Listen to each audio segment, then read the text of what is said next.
Rússia e Ucrânia. A guerra que está se prolongando desde o final de fevereiro por causa da resistência feroz do exército ucraniano.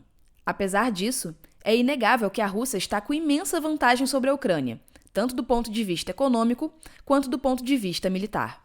Por causa dessa vantagem, a Ucrânia está enfrentando uma série de problemas no campo econômico. E esses problemas são pontos de atenção que podem, talvez, dar fim à guerra. Dois desses problemas econômicos que vou mostrar aqui no vídeo são debatidos por especialistas brasileiros. E um deles é pouco apresentado aqui no Brasil, cujo tema é discutido com mais profundidade nos jornais da Europa.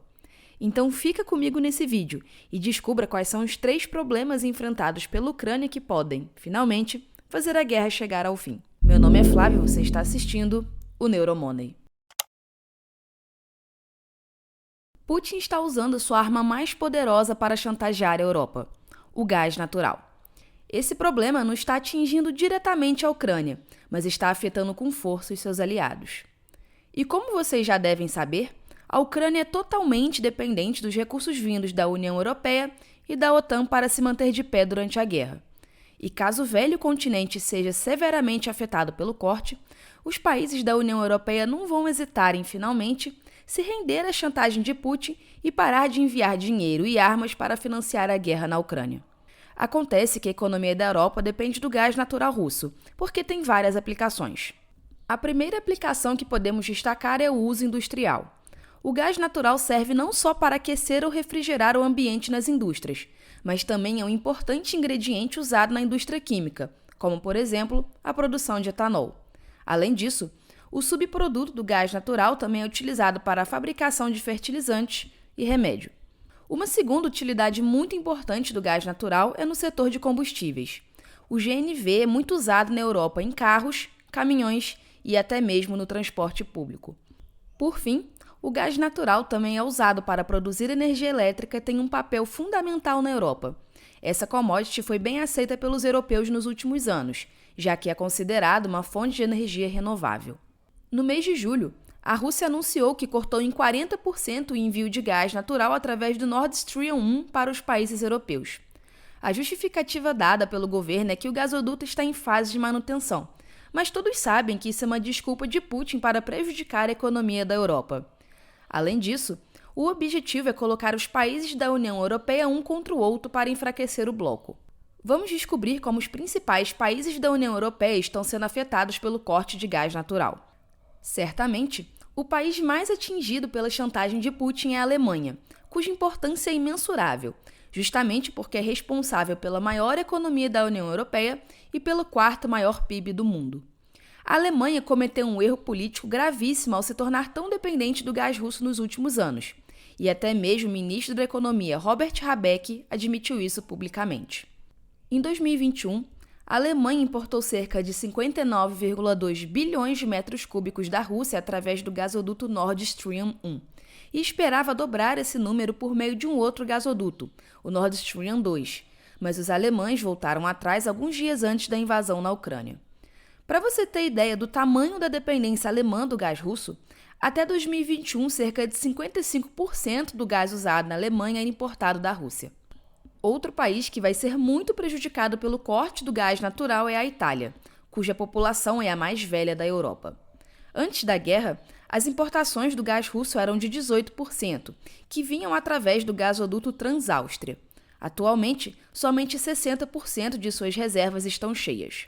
Estima-se que uma paralisação completa do fornecimento de gás causaria uma queda de 2% do PIB italiano, que, diga-se de passagem, não vem crescendo muito nos últimos anos. Nesse sentido, existe uma preocupação de que o governo da Itália não consiga pagar sua enorme dívida pública e a economia venha a entrar em colapso. Um país de extrema importância na União Europeia que irá sofrer um pouco menos que os seus vizinhos é a França, que importa somente 17% do gás natural russo. O problema é que substituir a produção de energia por lá é complicado, já que muitas usinas nucleares estão em fase de manutenção. Existe não só uma preocupação intensa do governo e da população, mas também das empresas, que estão se adaptando para a escassez de gás natural. Em vista disso, a gigante de pneus Michelin anunciou que converteu suas caldeiras para funcionar a óleo e gás. O bloqueio das exportações na Ucrânia é um problema que afeta não só o mundo com o aumento da inflação, mas afeta também a economia ucraniana. Acontece que a Ucrânia é conhecida como celeiro da Europa, porque o país é o maior fornecedor de cereais do continente europeu. Além disso, também é um dos maiores exportadores de cereais do mundo, com destaque para o trigo, milho e cevada. Segundo a Comissão Europeia, a Ucrânia representa 10% do mercado mundial de trigo, 15% do mercado de milho e 13% do mercado mundial de cevada. Como podemos perceber, a agricultura tem uma enorme importância no PIB da Ucrânia, representando cerca de 40% de todas as exportações que o país faz. O problema é que a Rússia determinou o bloqueio do Mar Negro. A maior parte das riquezas agrícolas da Ucrânia são exportadas através dos portos localizados no Mar Negro, e a Rússia determinou o bloqueio da região por muitos meses, o que foi devastador para o PIB da Ucrânia. Embora recentemente a Rússia e a Ucrânia tenham assinado um acordo para retomar as exportações de cereais, os especialistas dizem que o bloqueio da Rússia foi muito eficaz para colapsar a economia da Ucrânia. Nesse sentido, o presidente Vladimir Putin provavelmente vai encontrar razões para bloquear os portos do Mar Negro novamente.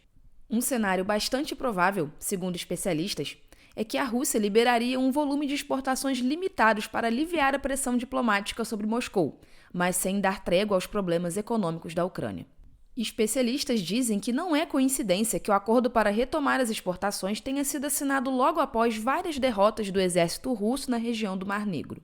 Logo no início da guerra, as tropas de Putin tentaram invadir uma cidade chamada Mykolaiv, uma cidade no sul da Ucrânia que serve como porta de entrada para a ofensiva russa na cidade de Odessa, onde fica localizado o porto de Odessa. Entretanto, os russos enfrentaram uma forte reação do exército ucraniano e foram obrigados a recuar. Já em abril, o exército da Ucrânia afundou navios russos no Mar Negro. E, por fim, a Rússia abandonou em julho a Ilha das Cobras depois de sofrer um intenso bombardeio ucraniano. Todas essas derrotas ajudaram Putin a baixar a guarda e assinar o acordo para retomar as exportações de cereais. Entretanto, a Rússia ainda está controlando as rotas marítimas do Mar Negro e pode a qualquer momento encerrar o acordo. Como podemos ver, o bloqueio das exportações está afetando severamente a economia da Ucrânia, o que pode fazer o presidente Volodymyr Zelensky a pensar 2 vezes antes de continuar com a guerra. Além disso, esse problema está causando um aumento da inflação no mundo inteiro, pressionando a União Europeia e até mesmo Putin, por mais que ele esteja mais tranquilo economicamente em relação a isso. O bloqueio das exportações não é o problema mais forte que pode causar o fim da guerra, mas certamente é um ponto de atenção que pode ajudar bastante nesse sentido. A baixa reserva de dólares é um problema que está afetando bastante a Ucrânia. Mas antes de entrar nos detalhes sobre como esse problema está afetando a economia ucraniana durante a guerra, é necessário fazer uma breve explicação sobre a importância da reserva cambial de um país. Reserva cambial, ou reserva internacional, nada mais é do que ativos que os países mantêm em moeda estrangeira, de preferência moedas fortes. E a moeda mais forte do mundo atualmente é o dólar. Portanto, a maioria dos países mantém grande parte de sua reserva cambial em dólar, e com a Ucrânia não é diferente. Mas como a baixa reserva cambial afeta a economia de um país? Basicamente, as reservas cambiais servem para garantir que um país consiga pagar suas obrigações no exterior, como, por exemplo, a dívida pública. Além disso, ajudam a manter a estabilidade da moeda local em caso de problemas externos, evitando que a inflação fique fora de controle. Dessa forma, países com baixa reserva cambial têm dificuldades para pagar suas obrigações no exterior, aumentando assim a dívida pública. Além do que, causa também desconfiança nos investidores e, consequentemente, diminui o investimento estrangeiro, fazendo o país se desenvolver pouco. E, é claro, a moeda local perde valor e a inflação aumenta em níveis insustentáveis. Dada essa breve explicação, agora vamos entender os detalhes de como a baixa reserva cambial está afetando a Ucrânia.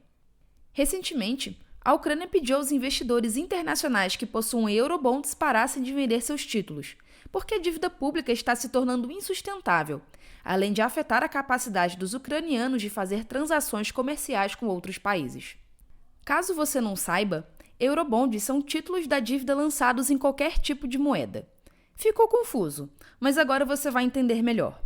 Apesar do nome euro, o Eurobonds não tem muito a ver exatamente com a moeda oficial da União Europeia, Tampouco esses títulos não precisam ser emitidos na Europa, já que podem ser lançados na Coreia do Sul, com a moeda oficial de lá, por exemplo. Mas voltando ao caso da Ucrânia. O Banco Nacional da Ucrânia estava vendendo até $1 bilhão por semana para acompanhar o ritmo da saída da moeda estrangeira e defender a paridade entre a moeda ucraniana e o dólar. Até o final de 2022, a reserva cambial era de $23 bilhões, ou seja, considerando o ritmo atual de perdas, a Ucrânia está à beira de um colapso econômico caso as doações vindas de outros países não se intensificarem. O fato é que a ajuda externa não está sendo suficiente para cobrir os gastos decorrentes da guerra. E se a ajuda externa acabar por algum motivo, a guerra vai chegar ao fim, já que é insustentável para a Ucrânia brigar com a Rússia com as reservas cambiais baixíssimas, porque isso vai endividar o país em níveis estratosféricos. E mesmo que Zelensky queira persistir nisso, provavelmente a Ucrânia não vai receber nenhum tipo de empréstimo do FMI e nem de outros países para manter a guerra. Então, simplesmente, não tem para onde fugir a não ser finalmente se render. Bom, pessoal, é isso. Muito obrigada e até a próxima.